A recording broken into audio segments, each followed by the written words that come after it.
every aspect of the city so that we can provide the best services to our residents, and so that I get a view and a vision on how to inspire everyone that works for the city to deliver services in a way that can make everyone proud to be a resident of the city of Whitehall. That's just first 100 days.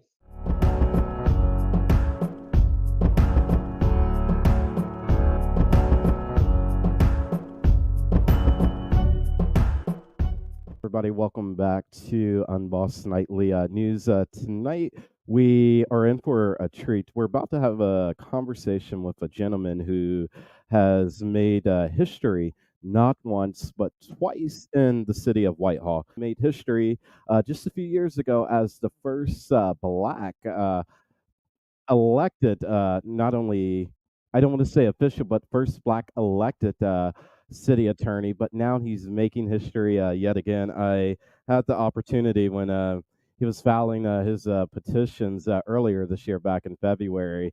I was there with him and his entire team because it was filing day, of course, and we interviewed him then. But like I told him and his wife.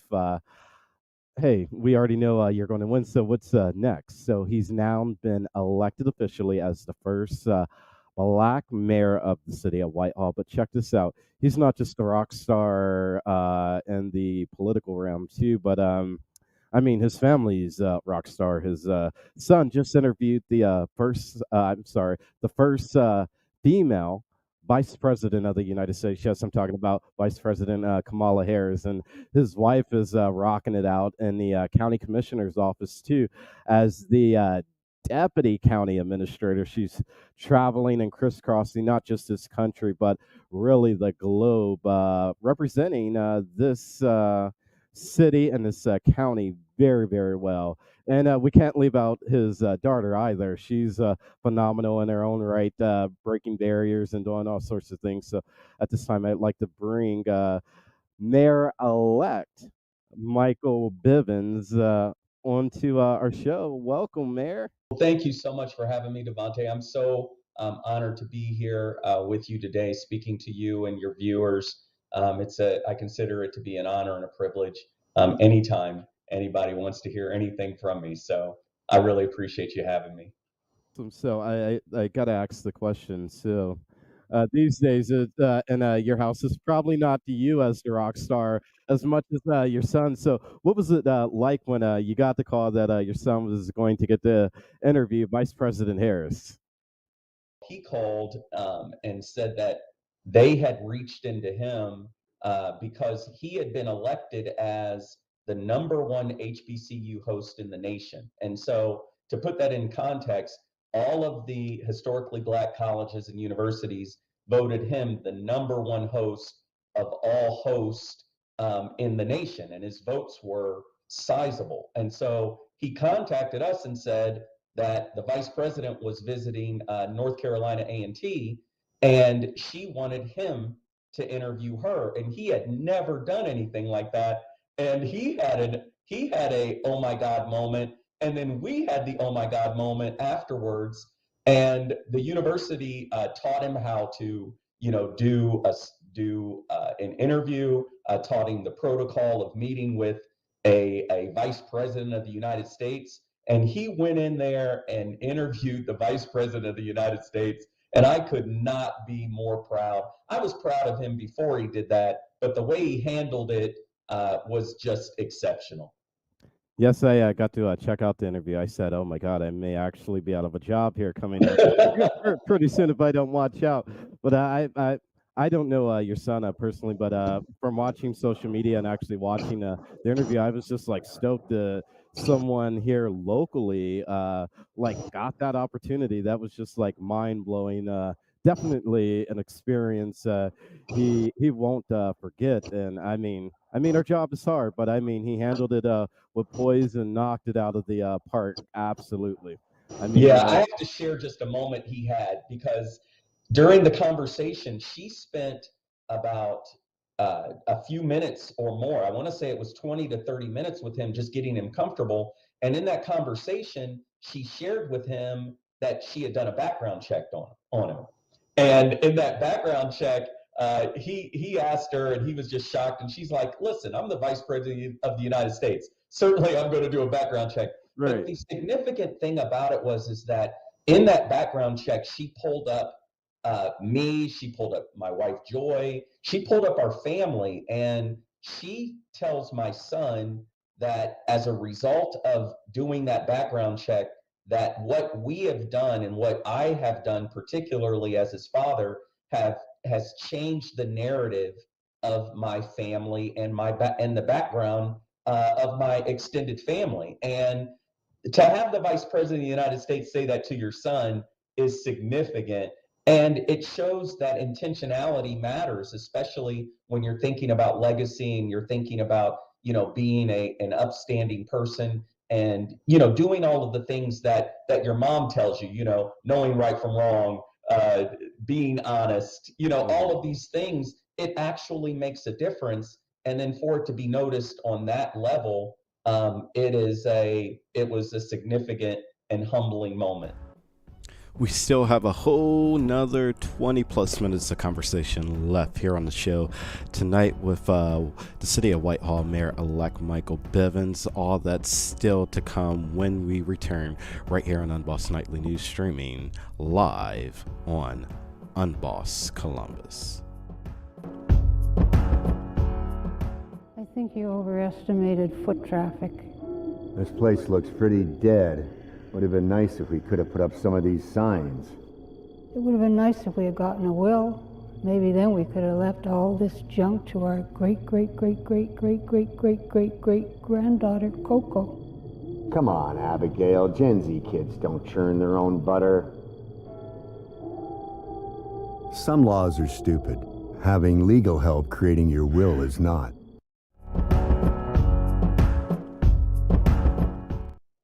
And that's amazing in and of itself. And then that she was able to spend 30 minutes prior to the interview. People like me, we barely get 30 seconds to ask the question and to hope it gets answered the right way. But he got 30 minutes prior to the interview. That's just an amazing opportunity right there. It So, is. so with that in mind, did you ever, because you're a veteran, and so I want to start by saying thank you for your service to the No, thank country. you. Did you ever expect to see yourself in this life of politics? I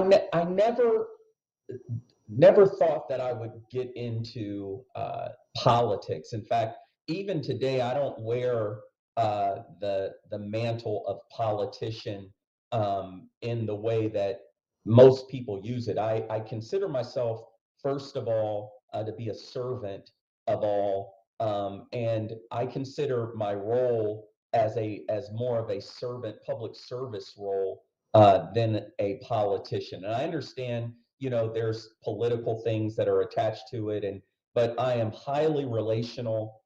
My yes is always yes. My no is always no. If I'm going to be in the gray area, then I'm going to tell you that I just believe in operating in that way because I'm always of the mindset that the quickest point between the quickest route between 2 points is a straight line. And so that's how I like to live my life because it maintains my peace. And so for that, I never saw that I would get into this type of role, especially becoming a mayor of a city like the city of Whitehall. I always saw myself as being a lawyer ever since I was 5 or 6 years old.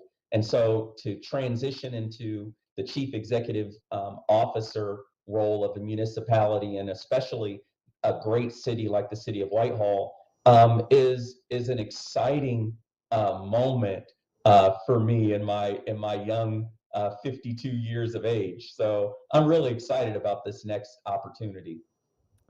So, with that in mind, what do the next 4 years look like come January 1st when after you take the oath of office and things like that, what do from day one, January 1st onward, what does the next 4 years begin to look like for you and your team and your leadership and the issues that you'll take on for the citizens and the residents of Whitehall? Well, that's a great question. I fully intend on managing and administrating every department that's under the mayor's purview. So that means, from my vantage point, I intend to actually take off the suit, work in the street department.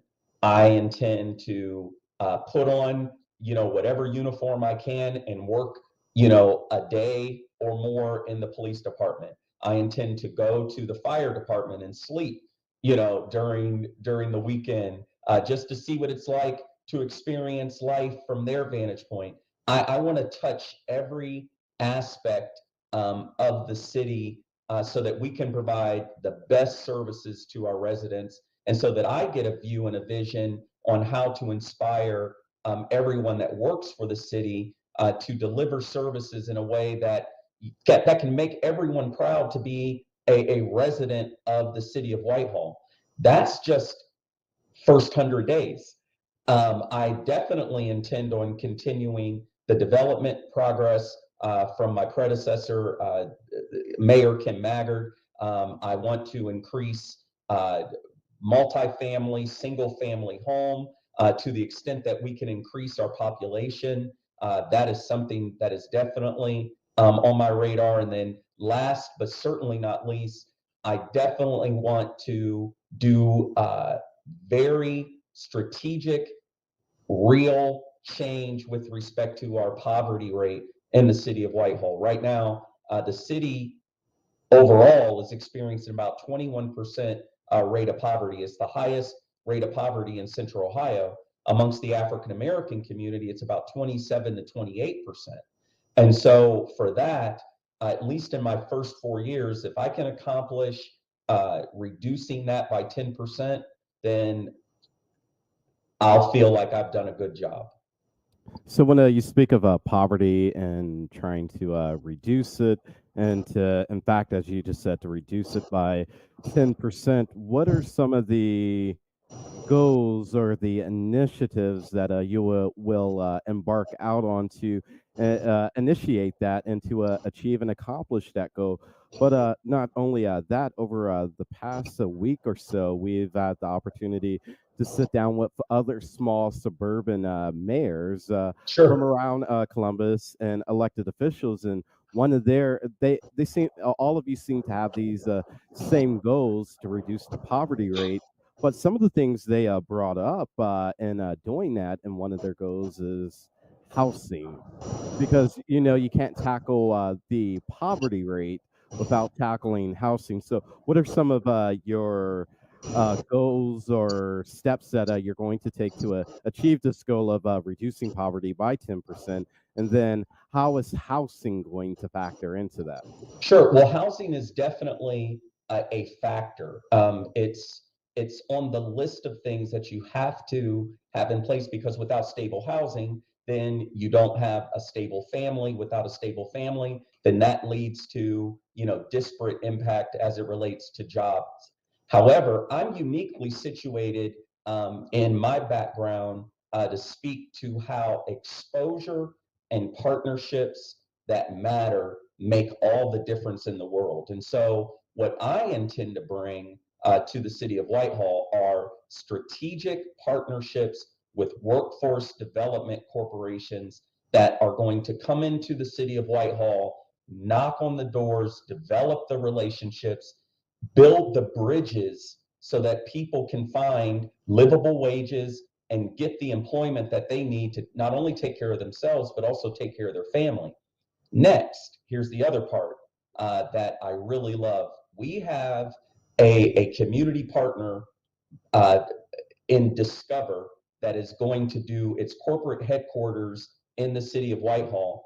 But what this corporation is doing and what this corporation is demonstrating to all other corporations that I intend to be in partnership with is a part of their strategic plan is to recruit residents from the city of Whitehall to work in their facility. So that's a part of their business plan. And if our residents then become employees of Discover, they'll certainly, especially with their starting wages starting between $18 to $21 an hour, that definitely can have a demonstrative mark on the poverty rate in the city of Whitehall.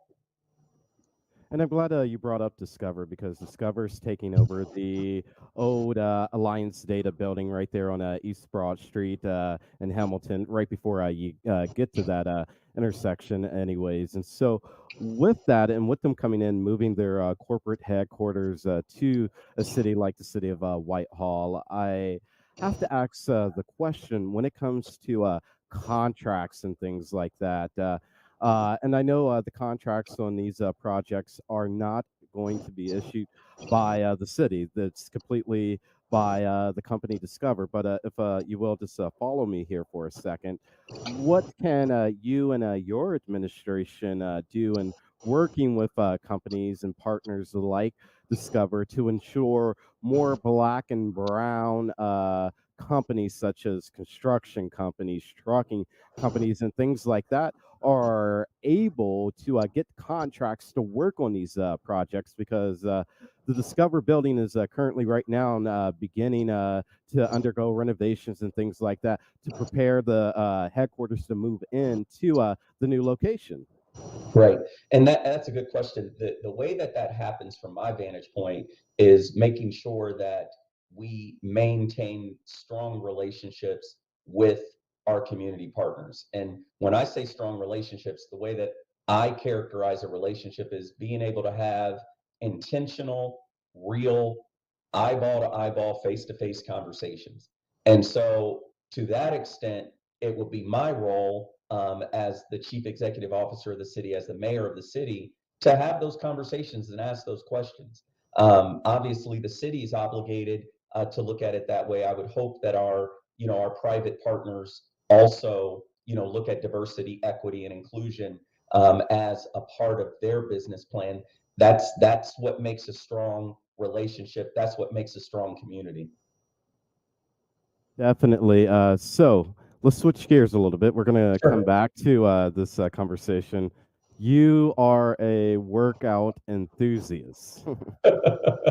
So I the question becomes, how are you going to balance running a growing and rising city and still managing to get in your workouts, your fishing, because you're an avid fisher as well? How are you going to manage all of that now, and making sure you can still get out and find time to like release yourself, because running a city is hard work, Right. whether big or small. So how are you going to find time to make sure you're still like managing to do all of these things? Because as we often see, when one leaves out of the elected office of politics, they go in with a head full of black hair per se, and they come out with gray hair. President Obama, case in point. Sure, sure. So, what's how are you going to make sure that you're still not only taking time just for you and your health, but just to continue doing what you love? And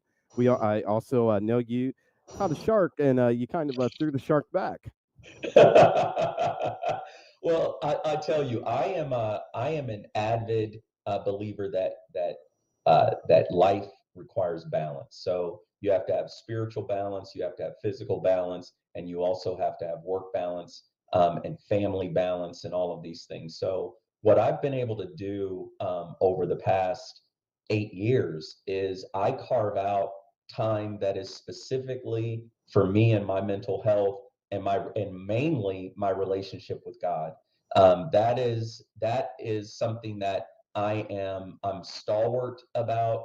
I'm rigid, and what it means is that if I have to get up extra early to maintain that, then I'll get up extra early to maintain that. And if I have to make a sacrifice, 1 or 2 days out of the week by staying up late, then I will do that as well. But I'm constantly in a state of what I call protecting my peace, and that means having that balance in all of the areas of my life.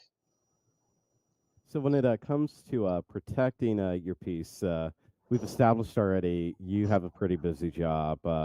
Your wife has a huge job. How do the two of you? I wonder what it's like. How do you manage the schedules and things like that, Well, and it's balance that?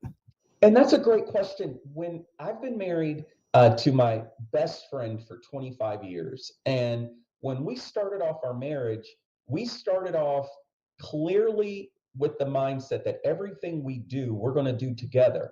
So public service is not a her thing, my thing.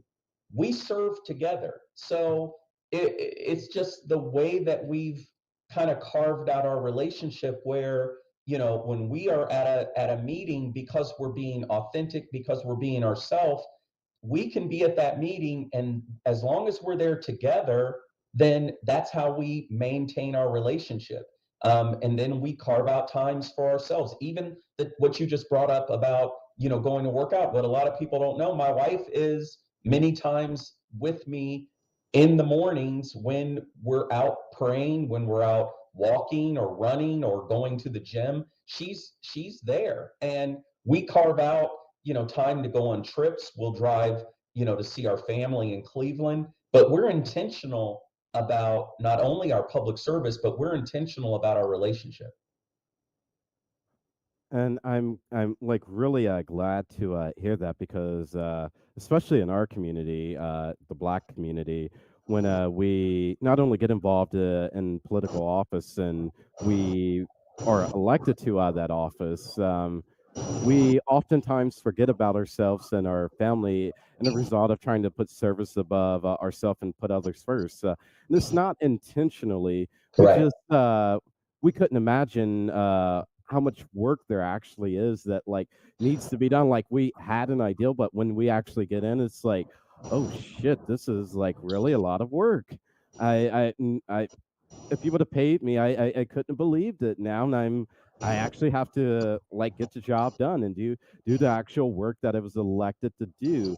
And so that with that, what was the conversation like with your wife when you told her being city attorney was great, but now I want to become the CEO. I want to become the mayor of Whitehall. What was that conversation like? It's an easy conversation. The great thing about my wife is she has become very comfortable with these types of conversations where I'm thinking, let's do something different. Let's do something more. And especially when that conversation starts with, I've prayed about it.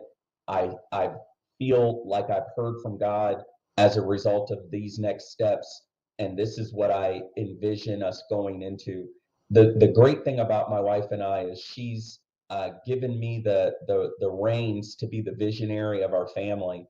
And when the vision is set, she usually gets on board, and if she's not on board, and I get that sense, then we're not going in that direction.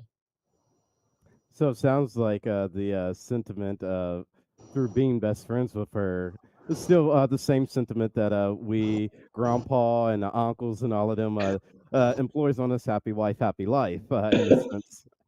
No, but your wife Joy is absolutely amazing. I had the opportunity to like really begin to know Joy and to start working with her back at the beginning of the year, back in January with Latitude 525 and all of the stuff surrounding that. And so, what I want to ask you is because all of that took place during the holiday season and during Christmas.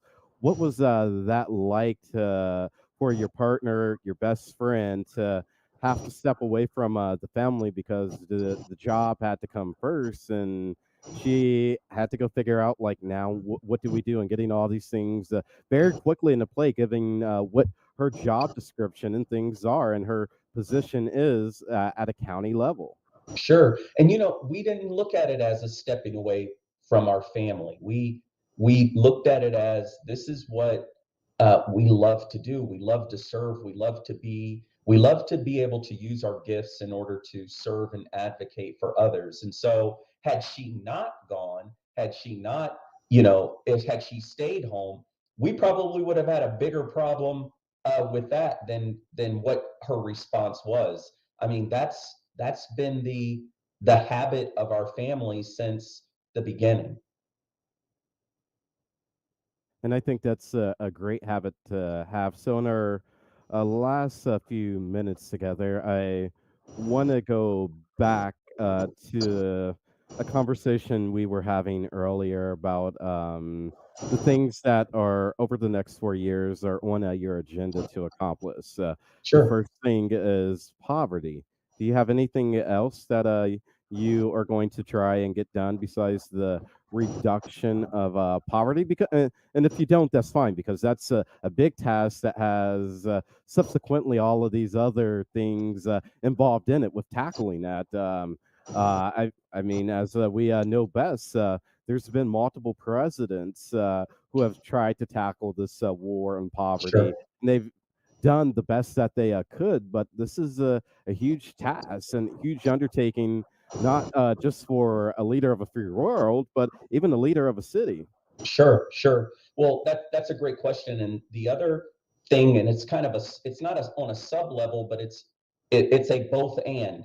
I intend on creating for the first time in the city of Whitehall an office on neighborhoods where we get back to one of the benefits of being the mayor of a city like Whitehall is that we're large enough to have all of the same problems that any other municipality has, but we're actually small enough that we can actually get things done like a small town. And I want to bring back some of that small town, door to door, block party, um, office on neighborhoods uh, feel to the city where there's a designated person that is in the community, knocking on doors, getting senses of what's going on with the citizens, providing services, being that liaison, that bridge between a neighborhood and city hall. And I want to create new commissions, a commission on new Americans, a commission with respect to bringing young people that are under the age of 30 on a designated committee that can actually help us steer some of the new millennial ideals that are coming to the city. Because if we don't attract millennials to the city of Whitehall, then we get what we get. And millennials is the fastest growing segment of our society right now. And that's not to discount, our aging population, but that's why an office on neighborhoods will be very essential in my first term to create and to actually become a vibrant resource to the citizens of the city. So, with that, all of that sounds amazing, and I know you will accomplish each and every item that you have set out to accomplish. Because look at what you have accomplished this far. How will you work with all of the other mayors around Central Ohio, Columbus's mayor included, to help accomplish these goals? Because a lot of these goals and tasks are a part of a bigger microcosm problem. So, how will you partner and work with other cities? Well, first of all, you have to be intentional. I've got to be a part of the organizations when we all come together. And you have to be conscious of the fact that, that you just can't look at your city as a monolith and build a quote unquote wall around it and it just be a hermit city. One thing I was able to do as the city attorney in a lot of the diversion cases that my office handled, the majority of those cases were people that lived outside of the city of Whitehall. So they were receiving services in the city of Whitehall that benefited other municipalities. And so that is going to be one of my main goals. We will not exist if we're not a good community partner, and if we're not a part of the conversation of the progress that's happening in Central Ohio, not just in the city of Whitehall. Awesome. So, Mr. Mayor, because you can now hopefully take on that title. As I was saying a few months back, Any final comments or thoughts that you would like to leave the viewers? Just final thoughts. I'm so appreciative of you and appreciative of the people that are viewing this. And just know Whitehall is here. Whitehall's the city of opportunity. We are a small town with big city opportunities. And if you're looking for a city that will embrace you, that will be a city that you can get a small town feel with a single school district that's also advancing and also doing great things. Consider the city of Whitehall as your great next best, because it was for me and my wife, and I intend to make sure that it's that for the next 30 something families that decide to make this city their home. All right, and in the final 30 seconds, I'm glad you brought it back up. How did you land in Whitehall? Clearly, you didn't think you could get away from that question. How did you land in Whitehall? We were a young couple looking for our forever home, and I was driving around the city, and once again, my wife lets me be the visionary. I'm like, hey Joy, let's consider Whitehall, and I'll let her tell her side of it. But it came with some conversations, and I'm so glad we made the decision to move here.